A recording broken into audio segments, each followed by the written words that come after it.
세계 테마 기행을 저는 즐겨 보고 있는데요. 전 세계를 몇 번 돌았습니다. 그 가운데 알래스카 편에 보면 참 놀라운 일들을 촬영한 것이 있는데요. 연어에 대해서 쭉 촬영을 해놨더라고요. 그 회기 동물인 연어가 태어난 곳에서 태어나면 이제 강물 따라 저 태평양으로 흘러가요. 태평양에 한 3년 머물러 있다가 다시 자기가 태어난 곳으로 강물을 거슬러 올라갑니다. 자기 안에 나침반, 그 태양을 중심으로 해서 쭉 자기도 모르게 그렇게 자기가 태어난 곳을 찾아오는데, 그런데 그 내려갈 때는 강물을 따라 내려가는 게 쉽잖아요. 근데 올라올 때는 쉽지가 않거든요. 강물을 거슬러 올라가야 되니까. 그런데 거기에 폭포를 거슬러 올라가더라고요. 이야, 신비하더라고요. 신비. 떨어지는 폭포의 속도보다 물질보다 더 힘을 뻗쳐서 한 10m 넘게 되는 그 폭포를 쭉 올라갑니다. 근데 그 밑에 올라가기 위해서는 이제 밑에서 빙빙 돌아요. 근데 또 낚시꾼들은 거기에 또 낚시질을 하거든. 빙빙 도는데 이제 죽을 쓰는 것처럼 연어들이 빙빙 돌다가 쫙 올라갑니다. 근데 그 위에 파닥파닥하면 또 누가 기다리는 줄 아세요? 곰이 기다리고 있어요. 곰이 영양가 있는 단백질 많은 그 연어를 쫙 잡아먹는데, 그러다가 그 위에 올라가서 이제 자기가 태어난 곳에 알을 낳고 죽습니다. 그게 연어의 모습인 것입니다. 태어난 곳에 이르면 알을 낳고 죽는 인생. 그런데 이렇게 고향을 찾아가는 연어들, 거슬러 올라가는 그런 연어들을 보면서 우리가 참 존귀하다 할 생각 정도로 그렇게 생각이 들어요. 사람도 마지막에 보면 여러분 본향을 그리워하잖아요. 자기 태어난 고향, 내가 놀던 그 장소, 친구들과 함께 뛰놀던 그런 추억을 남겼던 그 장소를 찾고 싶어 합니다. 빙빙 돌다가 나중에 고향에 오게 되죠. 고향에서 죽는 것이 참 편안한 거예요. 아무리 좋은 곳에 갔다 하더라고도 인간에게 주신 그 본능성, 그것을 우리는 잊어버릴 수가 없는 것 같습니다. 몸속에 있는 나침반을 따라서 태양을 이정표로 삼아서 본향을 향해 가는 그 연어의 마음이, 이런 동물을 회기성 동물이라고 이렇게 말을 합니다. 포유류 가운데도 많은 짐승들이 죽을 때가 되면 반드시 저가 태어난 고향으로 돌아가서 생을 마감하게 되는 것이죠. 여러분, 우리 인간들도 내가 그리워하지만 고향을 찾지 못하고 이 세상을 떠나는 사람들이 많은데, 연어는 온갖 힘을 다하여서 자기의 그 태어난 곳을 찾아서 알을 낳고 죽는 모습, 신비롭지 않습니까? 그래서 많은 학자들이 나름대로 열심히 연구하지만 이것은 여전히 신비로 남아 있는 것인데, 무엇에 이끌려 그들이 갈까? 그리고 이 물고기들이 무엇에 이끌려서 3년 후에 자기 고향으로 돌아오는 것입니까? 어떤 힘이죠? 누구한테 배운 것도 아니고 누구한테 들은 것도 아니고 이와 같이 자기도 모르게 고향을 찾는 그 마음. 사람은 무엇에 끌려 사는 것입니까? 이 회기성 동물인 이 동물을 비롯한 모든 동물은 본능에 이끌려 삽니다. 배우는 것도 아니고 들은 것도 아니고 그리고 가르침을 받은 것도 아닙니다. 기본적으로 원천적 본능 때문에 그래요. 그 원천적 본능의 힘에 이끌려서 그들은 마지막 그곳을 찾는 것이죠. 그리고 그 생을 살고 그렇게 돌아가는 것입니다. 사람은요, 하나님께서 인간에게 주신 본능이 있습니다. 그게 하나님의 형상이거든요. 인간을 창조하실 때 하나님은 하나님의 형상을 따라 지음을 받았다고 말씀하고 있습니다.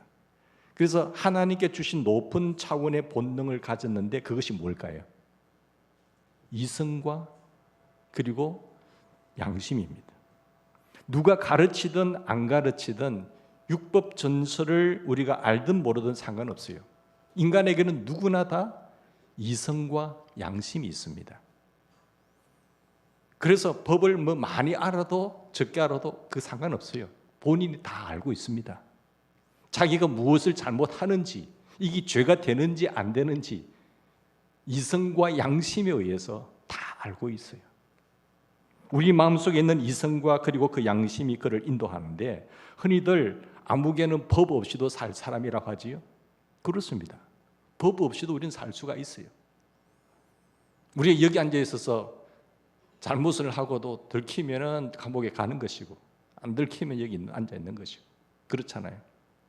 이성과 양심이 밝게 작용을 하게 되면은 법 없이도 얼마든지 아름답게 평화롭게 살아갈 수 있습니다. 왜? 사람이니까요. 근데 이 이성과 양심을 저버리면 그거는 사람이 아니요, 짐승이에요, 짐승. 인간은 이성과 양심에 끌려 사는 것이, 또 그렇게 살아야 하는 것이 인간 그 본래의 모습입니다. 그리스도인은 누굴까요? 말씀과 성령에 이끌려 사는 사람을 그리스도인이라고 말을 합니다. 인간은 이성과 양심이 기본이지만 그리스도인들은 한 차원 더 나아가서 하나님의 말씀에 붙잡히고 성령의 이끌림을 받는 사람을 그리스도인이라고 말을 하는 것입니다. 주께서 주신 말씀, 성령으로 감동해 주시는 그 역사에 따라서 사는 것이 바로 그리스도인입니다. 우리가 처음 믿을 때는요, 내가 예수 믿고 내가 성경을 읽고 내가 기도하고 이런 줄 알았잖아요. 나중에 깨닫고 보면 내가 아니에요. 말씀이 나를 이끌어가고 있고 내 안에 계신 성령, 주님이 나를 인도하고 있고 나를 다스리고 있고 나를 하게 한다는 것을 느낍니다. 내가 믿는 게 아니지요. 주님이 나를 믿게 하고 주님이 나를 이끌어간다는 사실입니다. 당신의 사람으로 만들어 가시는 분은 하나님이세요. 여기서 우리는 그 놀라운 주님의 능력과 그 섭리에 감격을 하게 됩니다. 참 버릇없고 못난 나 자신을 이끌어 주시고 깨닫게 하시고 사람 되게 하시는 그 주님의 능력, 인간의 가치와 보람됨을 알고 그 어떤 표대를 향하여 달려갈 수 있는 힘, 그것은 내가 한 것 같지만 내가 한 것이 아니라는 것이죠. 더 나아가서 우리는 하나님의 뜻을 따라서 그 크신 경륜 속에서 내가 쓰임받고 있다고 하는 사실, 감격스럽잖아요. 우리 인간들은 누구나 다 좋은 사회, 좋은 지위, 좋은 어떤 위치, 좋은 환경 속에서 괜찮은 기관에서 쓰임받기를 원하잖아요. 그리고 뭐 그렇게 크지도 않는 나라의 어떤 지위를 갖게 되면, 장관이라도 하게 되면 대단한 것처럼 생각하잖아요. 그런데 만군의 여호와 하나님께서 창조하신 하나님께 내가 쓰임을 받고 있다고 하는 사실, 여러분 감격하지 않으세요? 놀랍지 않으세요? 내가 쓰임받고 있다라는 것을 깨닫는, 그래서 예수 믿는다는 것은 그리스도 안에 있는 나 자신을 발견하는 것입니다. 주님 안에 있는 자, 누구든지 그리스도 안에 있는 자에게는 정죄함이 없어요. 그리스도 밖에서는 가장 정죄는 예수를 안 믿는 것 정죄입니다. 놀라운 죄죠. 정죄의 본능은 뭔가 하면 우리의 어떤 본성을 이야기하는 것이죠.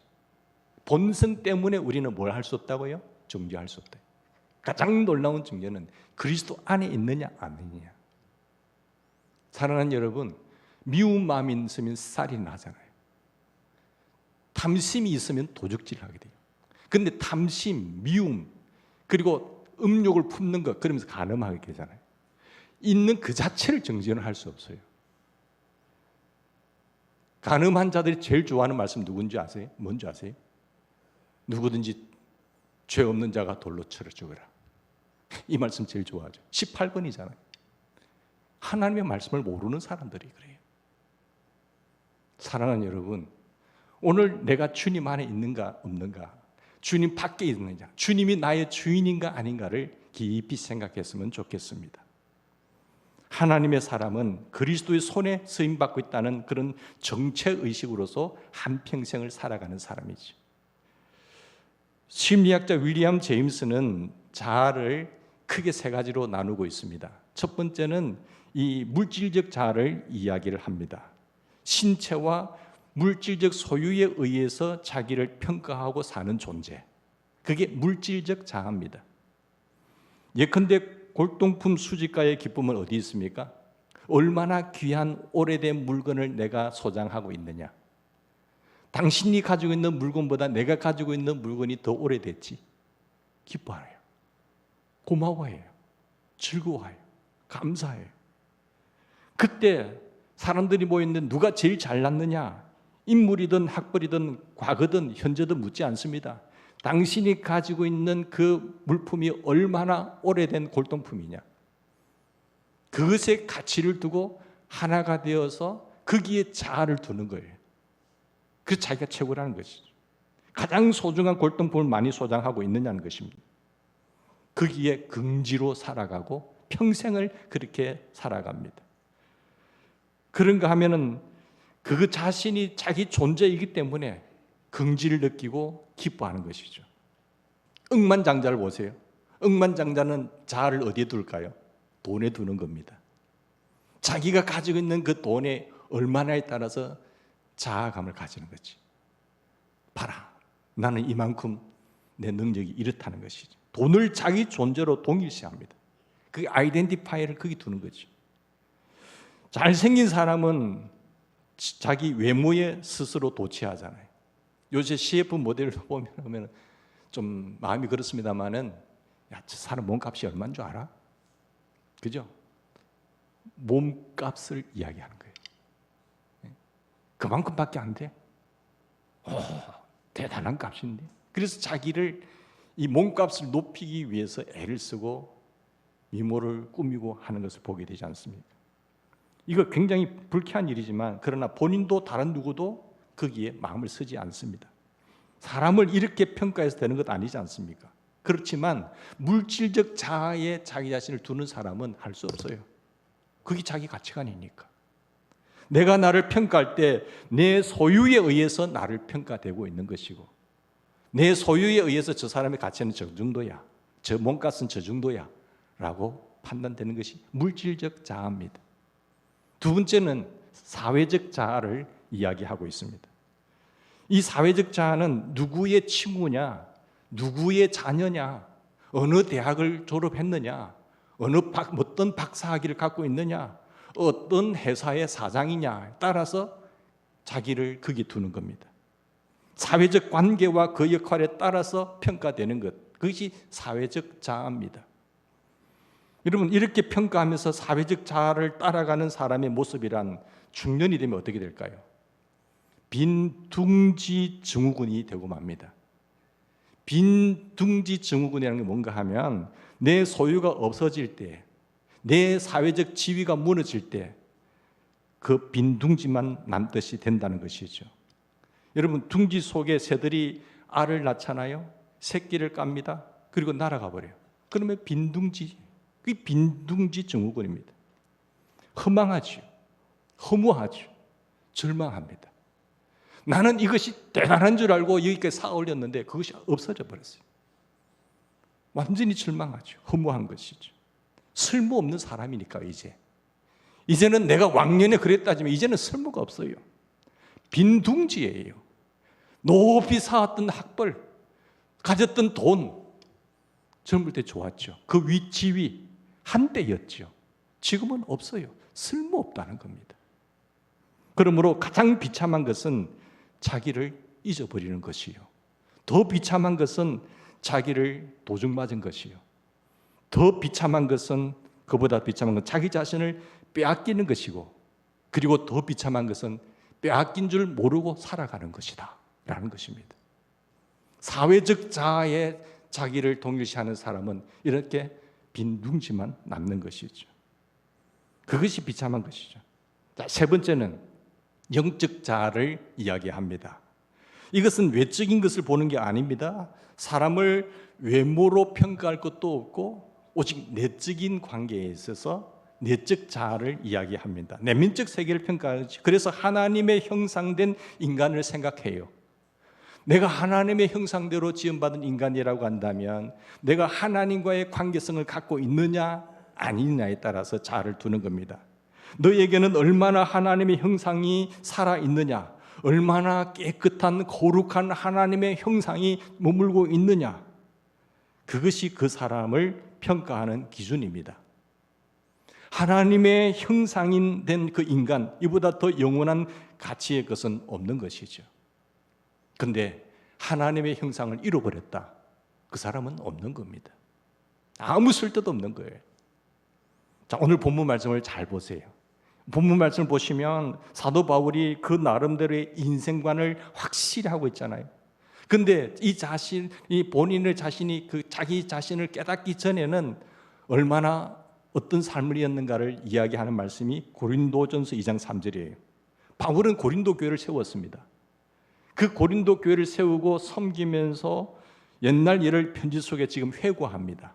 그 옛날 일을 회고하면서 자기 자신을 어떻게 말하고 있는가 보세요. 내가 너희 가운데 거할 때에 약하며 두려워하며 심히 떨었노라. 약하고 두려워하며 나는 옛날에 심히 떨었다. 아무리 읽어도 너무나 솔직하고 처절한 인간의 모습 아닙니까? 너희 가운데 있을 때에 나는 약하며 두려워하며 심히 떨었노라 라고 표현을 하고 있거든요. 바울도 이런 때가 있었습니다. 그러나 그는 다시 십자가만 알기로 작정하는 거예요. 십자가의 은혜 안에서 제기합니다. 오늘 우리 귀한 찬양대에서 십자가의 찬양한 것처럼 오로지 내 자랑은 십자가밖에 없더라. 십자가.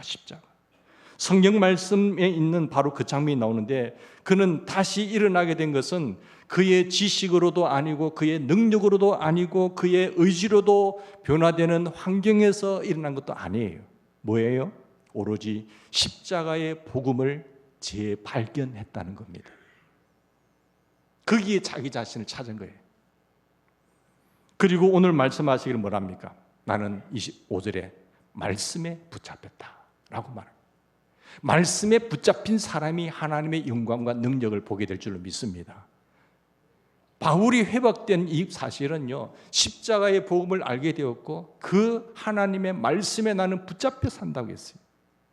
이 수네케토라고 하는 이 말은요, 영어로 occupied입니다. 점령되었다는 거예요. 완전히 포로되었다는, 점령되고 완전히 붙잡힌 그런 상태를 occupied라는 거예요.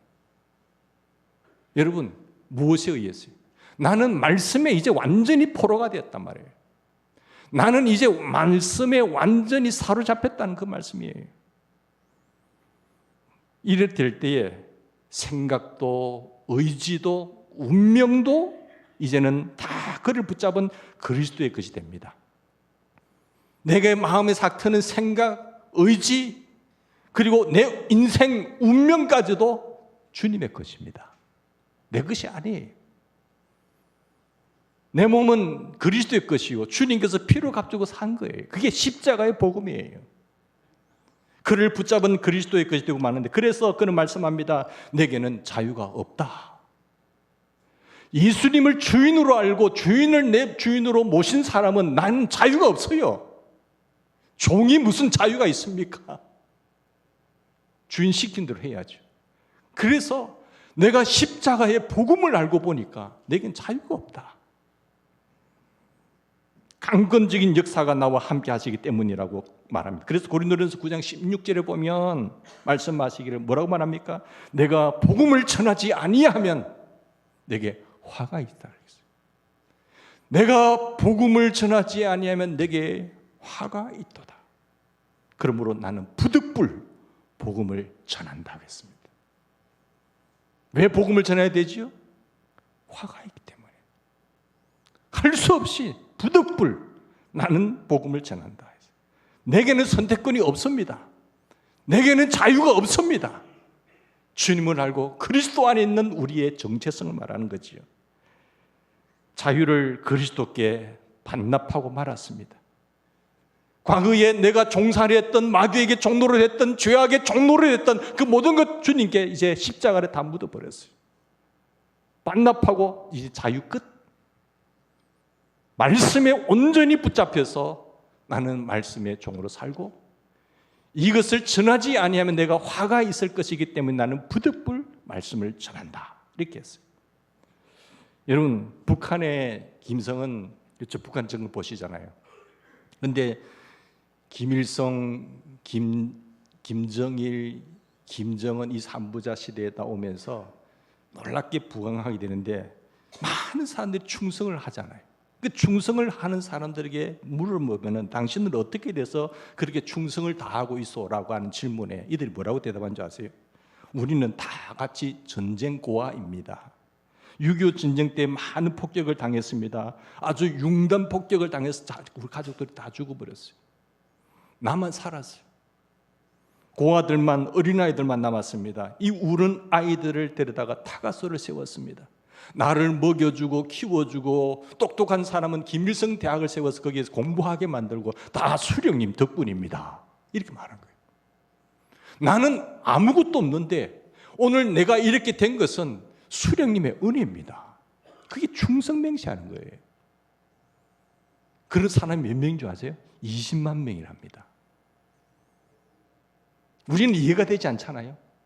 물론 종교성을 갖고 있다고 하지만은 오로지 수령님만 있을 뿐입니다. 그러므로 어버이 수령이라는 말이 절대로 과장된 말이 아니란 거예요. 내 모든 인생을 책임져 주고 있는 사람, 어버이 수령님. 진짜로 어버이 수령밖에 모릅니다. 그런 걸 우리는 그 큰 은혜에 감사해서 가라면 가고 오라면 오고 죽으라면 죽는 겁니다 하는 거예요. 사랑하는 여러분, 오로지 그 은혜에 감사하고 있을 뿐이라는 것입니다. 참으로 믿음의 사람은 선택권이 없습니다.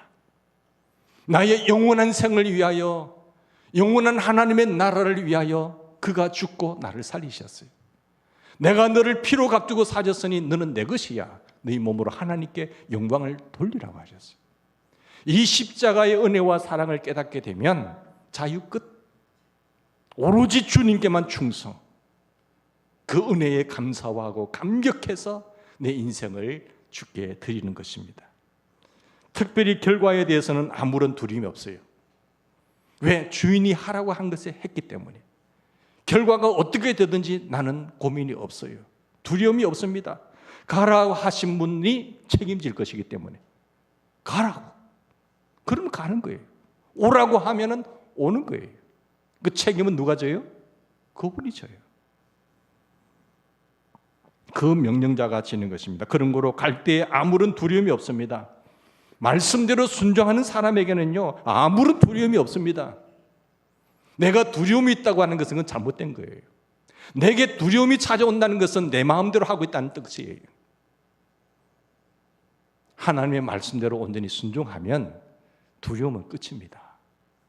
잘 될까 못 될까 걱정 안 합니다. 걱정할 필요가 없어요. 그걸 왜 따져요? 내가 그 자리에서 충성을 하느냐 안 하느냐, 나를 믿고 신임하고 일을 맡기신 그 일에 충성을 하느냐 안 하느냐, 그게 문제지 잘 될까 말 될까 그게 문제가 아니란 거예요.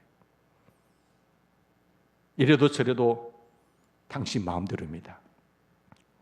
그가 아시니까 그에게 전적으로 책임을 전가하는 거죠. 그래서 나는 그저 뭐예요? 순종할 뿐입니다. 아무런 두려움이 없습니다. 여기에 진정한 용기가 있고 여기에 자유가 있습니다. 오늘 본문을 자세히 읽어보면 또 뭐라고 나옵니까? 나는 깨끗합니다. 이렇게 하죠. 여러분, 언제나 우리는 이것을 잊지 말아야 됩니다. 하나님께서 하실 일이 있고요, 내가 할 일이 있습니다. 하나님의 파트가 있고 내 파트가 있어요. 나의 할 일 내가 한 다음에는 나머지 일을 하나님께서 하실 것입니다. 믿습니까? 사도 바울은 고린도전서 3년 6절에 말씀합니다. 나는 심었고 아볼로는 물을 주었고 오직 자라게 하시는 이는 하나님이시니라. 내가 할 일 내가 다 했습니다. 그런 거로 나는 깨끗합니다. 에스겔 3장 18절 19절에 보면 아주 유명한 아주 엄격한 말씀이 나옵니다. 전쟁 상황입니다. 그 상황 중에 나팔수가 있는데요, 나팔을 불어야죠. 파수꾼이 있습니다. 다 그를 믿고 잡니다. 근데 적군이 오는데 나팔을 불지 않으면 어떻게 될까요? 다 전멸할 수 있죠. 다 죽었어요. 책임은 누가 있습니까? 이 나팔수에 있습니다. 파수꾼에게 있는 거죠. 나팔을 분 다음에 정황이 잘못됐다. 책임은 어디 있어요? 자기 책임 아닙니다. 나는 내 할 일 했습니다. 나는 나팔을 불었습니다. 그런데 어떻게 전쟁에 잘못했다. 그 자기 책임이 아니에요. 만일에 지더라도 그래도 나팔을 분 그 사람은 깨끗합니다. 손이 깨끗합니다. 그래서 바울이 말하는 말이에요. 나는 뭐 한다고요? 깨끗하니라. 그러나 만일에 나팔수와 이 파수꾼이 졸아버려가지고 불어야 할 나팔을 불지 않음으로 해서 적이 쳐들어와서 포위하고 우리의 모든 식구들이 다 군대원들이 다 죽었다. 그 모든 책임은 누구에게 있습니까? 이 파수꾼에게 있습니다. 나팔을 불지 않은 것에 대한 책임입니다. 그런 거로 성경은 엄하게 말씀합니다. 핏값을 너에게 찾으리라 했어요. 네가 나팔을 불지 않았기 때문이에요. 여러분, 내가 전해야 될 것은 내가 전해야 되고 내가 해야 될 것은 내가 해야 됩니다. 그거 안 하면 그로 인해서 파장되는 모든 책임은 핏값을 그에게 찾겠다고 말했어요. 내가 전했음에도 불구하고 듣지 않은 그 핏값은 네게 돌리지 않겠다고 말씀하셨어요. 얼마나 무서운 말씀입니까? 그 다음에 우리가 하나님 일을 하고 내 일을 하고 난 다음에 뭐예요? 난 손이 깨끗합니다. 왜? 하나님께 맡길 것이니까요. 내 할 도리를 다 했습니다. 여러분, 이 점을 잊지 마시기 바랍니다. 여기만이 진정한 용기가 있고 여기만이 진정한 자유가 있습니다. 내가 모든 일을 다 한 게 아닙니다. 내가 할 도리만 하면 되는 겁니다. 이 도리를 하지 않기 때문에 문제는 발생되는 것이고 그 책임은 본인이 져야 되는 것입니다. 내가 전할 복음을 전하고 내가 치러야 할 희생을 치르고 내가 해야 할 그 일을 다 하고 그 다음은 하나님께서 하실 일입니다. 잘하게 하시는 분은 하나님이시니까요. 그런 거로 나는 손이 깨끗하노라 할 수 있는 것이죠. 그래서 특별히 바울은 그리스도의 관점에서 세상을 보고 있습니다. 여러분, 이 성에, 이 고린도에, 이 성 중에 내 백성이 많음이라 했어요. 그리스도의 관점으로 세상을 보니까 이 성에 내 백성이 많음이라. 또한 그는 최종 승리를 믿고 있었습니다. 하나님께서 너를 대적하여 해롭게 할 자를 없이 할 것이다.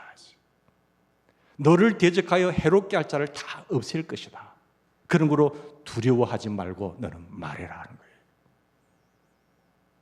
하나님의 말씀과 능력 자체를 믿고 열심히 복음을 전하라는 거죠. 너는 전하기만 해. 듣고 안 듣고는 그들의 자유지만 그 책임은 그들이 질 거야. 너는 손이 깨끗할 거야. 내가 너와 함께 할 것이니라. 이렇게 말씀하고 계십니다. 여러분, 토마스 에디슨 잘 아시잖아요. 토마스 에디슨 이러한 말을 사랑하는데 그는 한평생 발명가로 삶을 살았습니다. 나는 하루라도 그러면서 열심히 일한 사람이다마는 이렇게 말합니다. 나는 하루라도 소위 노동이라고 생각한 것은 한 적이 없다. 내가 잠을 쪼개가면서 열심히 많은 일을 했지만 이 일이 내가 노동이라고 생각한 적은 한 번도 없다. 왜냐하면 무슨 일을 하든지 재미가 있어서 참을 수가 없어서 한 일이니까. 이 얼마나 아름다운 이야기입니까? 나는 노동을 한 일이 없다. 여러분, 일하는 것이 먹고 살기 위해서 노동을 하세요? 그 인생 실패자입니다. 그렇게 피곤하게 살아서 어떻게 하시려고요? 나는 즐거움으로 하는 것이다. 이 얼마나 아름다운 이야기입니까? 성공만 했던 게 아니잖아요. 에디슨이 자기가 전등을 발명하기 위해서요 600번 실패합니다. 600번 실패하고 한 번 성공해서 전등을 발명합니다. 여러분, 전등 하나 발명하는데 600번 실패하고 그리고 한 번 성공했는데 그래도 그는 그가 하는 일이 너무나 재미있다고 말했습니다. 한 번도 내가 노동으로 생각한 적이 없다. 억지로 할 수 없어서 돈 벌려고 내 일 하지 않았다는 거예요. 여러분, 얼마나 자유합니까? 신바람 나서 즐거운 마음으로 한평생 그렇게 했노라, 이 말합니다. 미국 시카고에 있는 기독교 대회에서 성서 오류 유무에 대해서 3일 동안 토론회를 하셨습니다. 그 가운데 소련 출신, 모스크바 출신 3명 학자도 왔는데 사람들이 성서 오류 무효성에 대해서 막 토론하는 가운데 이제 끝날 무렵에 이 소련에서 온 사람이 한마디도 안 하니까 당신네들도 한마디 하라고 이렇게 말하니까 한마디 이 말했습니다. 하나님의 말씀대로 살다 보면 오류가 없다는 것을 스스로 알게 될 텐데 뭘 토론하고 있어? 다 숙연해졌습니다. 아리 토레 목사님 이렇게 말합니다. 가장 위대한 성경 번역은 내 삶으로 성경을 번역하는 것이다. 여러분 성경 번역에 이 버전 저 버전 뭐 여러 버전이 많잖아요. 요즘 유머도 뭐 이 버전이 하는데, 그런데 토레이 목사는 말하기를 가장 위대한 번역은 내 삶으로 성경을 번역하는 것이, 그게 정확한 거예요. 내 생활 속에서 성경을 확정해 가는 것입니다. 여러분, 이 많은 성경 하나님의 말씀 가운데서 내 삶으로 확정이 되는 말씀이 몇 구절 됩니까? 나는 무엇에 붙잡혀 살아가는 것입니까? 내가 무엇에 붙잡혀서 여기까지 오셨습니까? 나를 완전히 자유롭게 할 수 있는 길은 말씀밖에 없어요. 말씀에 붙잡혀 사는 길 말고는 길이 없다는 것을 알아야 됩니다. 이 길이 정도예요. 이 길이 생명의 길이에요. 이 길이 성공의 길이에요. 이 길이 하나님 앞에 섰을 때 완전한 길입니다. 말씀에 붙잡혀서 자유할 때, 말씀을 사랑할 때에, 말씀을 기뻐할 때에, 그리고 충성을 다하여 내가 순종했을 때에 우리의 영혼은 거기서 기쁨을 얻는 거예요. 그 영혼의 자유함이 거기 있는 거예요. 거기에 깨끗함이 있습니다. 그 속에 능력이 있고 그 속에 지혜가 있기 때문이죠. 종교개혁 갈뱅이 임종을 맞았습니다. 세상 떠나기 직전에 제자들과 많은 사람들이 모여들었습니다. 그래도 숨을 쉴 때, 의식이 있을 때 한마디 더 들으려고. 당신이 말한 그 예정론, 이중예정이라는 문제는 아무리 들어도 좀처럼 납득이 되지 않는데 선생님, 혹 그 문제에 대해서 의심은 없습니까? 제자가 물었습니다. 이때 갈뱅이 유명한 대답을 하죠. Bible said so. 성경이 시작한 데서 시작하고 성경이 가는 대로 가고 성경이 멎는 데서 멎어노라. 성경이 그와 같이 말한다. 성경 말씀에 충실할 뿐이다 라고 말했습니다. 여러분, 얼마나 성경을 사랑했습니까? 얼마나 성경을 가까이 했습니까? 얼마나 말씀에 붙잡혀 있습니까? 여기에 무한한 자유가 있습니다. 바로 이런 사람에게 바로 하나님의 능력이 있는 것이고 하나님의 영광이 있는 것입니다. 같이 기도하십시다.